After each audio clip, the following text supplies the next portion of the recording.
আমার কলকাতা নিউজ, কথা হবে সামনাসামনি।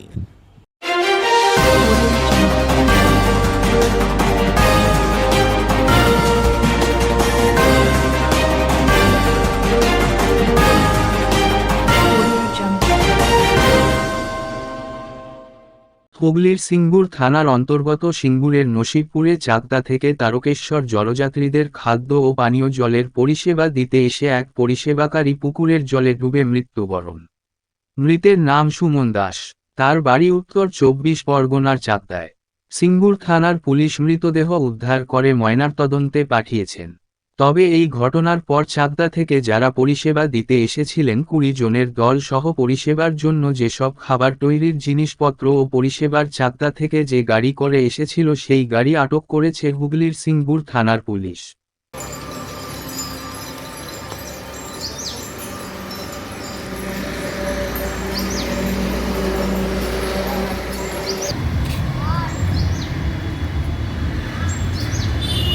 ঠিক আছে, তারপরে আমি তারপরে খাওয়া দাওয়া করছিলাম, তারপর সবজি নিতে গেলাম, যে সবাই দেখি খোঁজাখুঁজি করছে, তারপর আর পাইনি। বডি তো থানায় নিয়ে গেছিল না?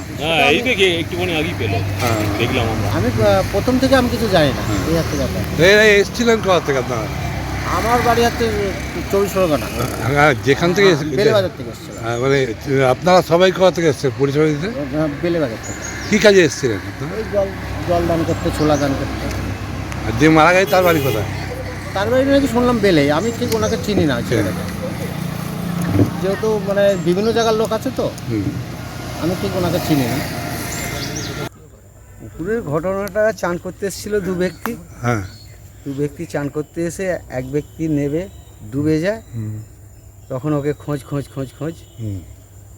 করে তারপরে আরও একজন ছিল খোঁজ করে এবার সব লোকজন জড়ো হয়ে গেল, পাড়ার লোকজন। তখন বললো এই পুকুরই আছে, জাল নিয়ে এসো। জাল নিয়ে এসে টানা দেওয়া হলো, প্রথম টানায় পড়লো না, দ্বিতীয় টানায় পড়লো না, দ্বিতীয়বার পাওয়া গেল। এরা কোথা থেকে এসেছিল কি জানেন? শুনলাম নাকি চাকদা থেকে এসেছে। কি কারণে এসেছিল?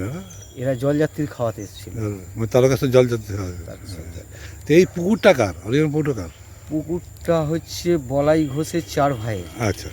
আর পুকুরটা আমি করি। আচ্ছা, আপনি মাছ চাষ করেন? মাছ চাষ করি। আপনারা জালে মাছটা নিয়ে বডি উঠেছে? হ্যাঁ। বডি কোথায় নিয়ে গেছে? বডি থানায় নিয়ে গেছে। এটা আপনার নামটা? আমার নাম দিলীপ মান্না। আপনি মাছ চাষি? ওই টুকটাক দু একটা। ঠিক আছে। আমার কলকাতা নিউজ, কথা হবে সামনাসামনি।